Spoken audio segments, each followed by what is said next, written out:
दूसरा एक केस जिसमें मैं फिर रोशनी डालना चाहूंगी, यहाँ पर जो क्लाइंट है यानी जो एप्लीकेंट है वो मर्द है। अभी यहाँ पे थोड़ी सी रोशनी देने वाली बात है। ये बंदा अपनी बीवी को लाने का कंजुगल राइट्स का केस फाइल करता है थाने कोर्ट में।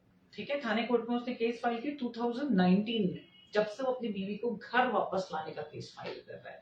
हर जमात में गया, हर जगह गया, उसने अपनी बीवी को लाने की पूरी कोशिश करी। फाइनली वुमेन सेल में बात होने के बाद में वुमेन सेल के बोलने पे लड़की अपने ससुराल गई, यानी वो थाना की लड़की बैंड्रा आई। अब वो ससुराल में आई है तो पूरी प्लानिंग के साथ में आई कि उसने कितने दिन रहना, वो गिने चिने 2-4 दिन रही। अब जब वो घर से गई तो वो अपनी मर्जी से बिना बताए किसी को घर से चुपचाप चली गई, ना लड़ी ना झगड़ी ना कुछ बोला ना कुछ किया। लड़का गया अपने नजदीकी police station, Bandra police station. हमारे पुलिस वाले ने कहा आई थी ना, चली गई ना, जाने दे, क्या होता है, कंप्लेंट नहीं है लड़के की। लड़की ने वुमेन सेल के बोलने पे लड़के के घर में गई थी रहने के लिए, घर के अंदर गई थी रहने के लिए।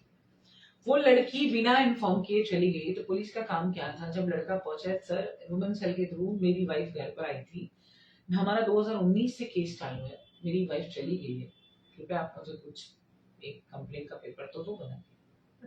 पुलिस ने नहीं दिया। अब देखिए, लड़की आई और चली गई, ये 2024 की बात है। वो आई और चली गई, उसका जो प्लान था, अब उसको किसी ने एडवाइस किया होगा। लड़की आई और गई, और उसने आई और जाने पे पिछले साल 2024 में एक एफआईआर बना दिया 498, सिर्फ लड़के के ऊपर नहीं, लड़के की बूढ़ी माँ 72 years old, are you getting my point, और उसकी 4 बहनें जो अपने अपने फैमिली में, अपने अपने ससुराल में, किसी का 2 बच्चा है, किसी का 3 तो किसी का 4 बहनों के नाम। अब उन चारों के भी घर में झगड़े इस केस को लेकर शुरू हुए। तो यहाँ पर फिर मैं कहूंगी कि बांद्रा पुलिस स्टेशन के उस अधिकारी की गलती कि जब एक लड़का आके आपको बोलता है कि सर मेरा केस चालू है, कोर्ट केस चालू है, और मेरी वाइफ जो है वुमेन सेल के थ्रू आई थी और वो बिना इन्फॉर्म किए चली गई है, कल को कुछ आपत्ति होती, कुछ प्रॉब्लम होती तो उसकी एक अर्जी ले लेनी चाहिए थी। आपको एक पुलिस स्टैंप ही, अगर आप एनसी नहीं दे सकते तो उसको बोलना था भाई रिटर्न में लेकर आ जाओ। हम देश में जो रिवासी है वो आपके पड़ोसी या मेरे नहीं है, देश का हर एक रिवासी है। हमने पुलिस की वर्दी इसलिए पहनी, हमने काला कोट इसलिए पहना, हम बिना कोई पोजीशन लिए हम वो सच्चाई की, बोलते ना तलवार लेके रोड पे उतर गए, सच्चाई की तलवार, उसे कहते हैं एक्टिविस्ट। ठीक है, वो किसी को भी नहीं पड़ता है। हम ये सब कुछ करने उतरते, पता है क्यों? आम लोग नहीं कर सकते।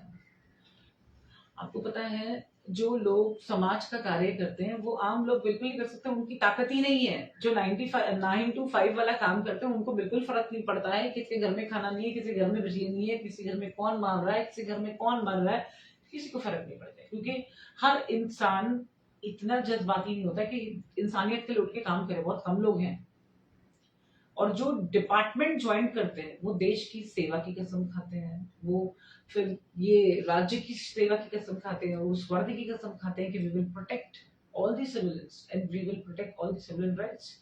तो क्यों हम हर एक वो पीड़ित जब हमारे पास पुलिस स्टेशन में आता है तो उसको हम इंसान समझना बंद क्यों कर देते हैं? इतना आसान होता है किसी भी इंसान की लाइफ को खराब करना।